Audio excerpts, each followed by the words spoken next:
Paz e graça a todos, Deus abençoe em nome de Jesus.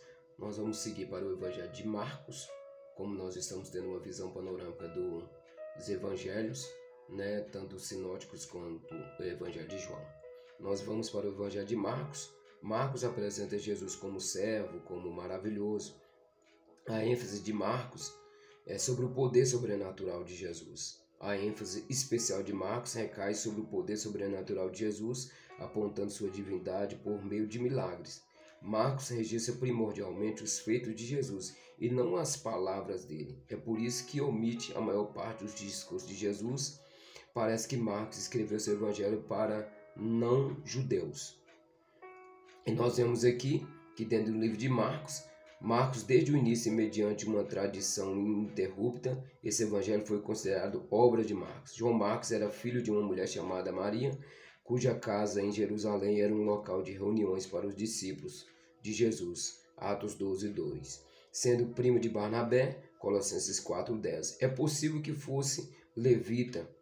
Pensa-se que ter sido jovem que fugiu nu na noite em que Jesus foi preso, segundo os historiadores. A mãe de Marcos deve ter sido uma pessoa bastante influente na igreja de Jerusalém. Foi à sua casa que Pedro se dirigiu depois que o anjo libertou da prisão. Nós vemos então que Marcos pode ter sido convertido de Pedro. A tradição cristã primitiva declara que Marcos, durante a maior parte de sua carreira, foi companheiro de Pedro. Vamos para o capítulo 1 do Evangelho de Marcos, do 1 ao 8, a qual ele fala sobre a pregação de João Batista. Marcos não dá entrada sobre a genealogia de Jesus. Ele já vai direto sobre aquele que era o precursor, João Batista. Jesus é batizado. Ele apresenta no capítulo 1 também a tentação. Também apresenta Jesus já iniciando o ministério na Galileia. E também apresenta no capítulo 1 ainda o chamado de Simão, André, Tiago e João. A cura de um endemoniado, no capítulo 1. A cura da sogra de Pedro, também ele escreve. No capítulo 1, Jesus cura muitas pessoas. No capítulo 1, Jesus ora na solidão. Viagens por toda a Galileia. A cura de um leproso.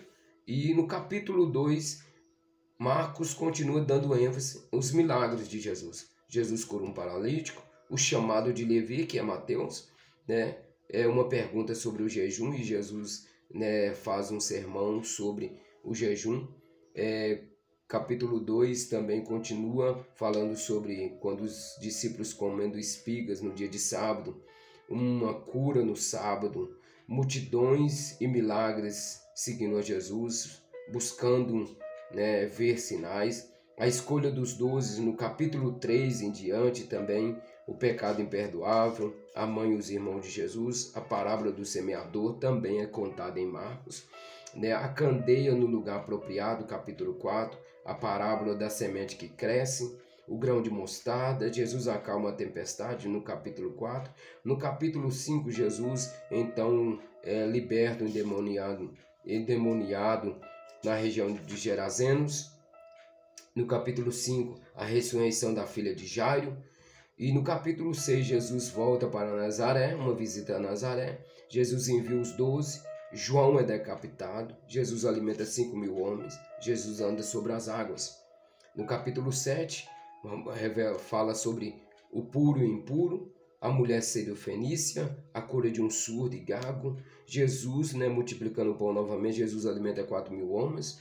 No capítulo 8, o fermento dos fariseus, a cura de um cego, a confissão de Pedro, predita a morte, a paixão e a morte de Jesus, o preço do discipulado. No capítulo 9, Marcos mostra-nos a transfiguração de Cristo, o menino endemoniado, a paixão predita novamente, quem é o maior, o desconhecido operador de milagres, a indução ao pecado. No capítulo 10, Marcos dá ênfase o ministério de Jesus operando na Pérea, a partida da Galileia, a questão do divórcio, Jesus e as crianças, o jovem rico, a paixão predita de novo, o pedido de Tiago e João, e a cura do cego Bartimeu. No capítulo 11 ao 16, ele vai dar ênfase à entrada triunfal, à purificação do templo, né, a figueira, com que autoridade, a parábola da vinha, o pagamento de imposto,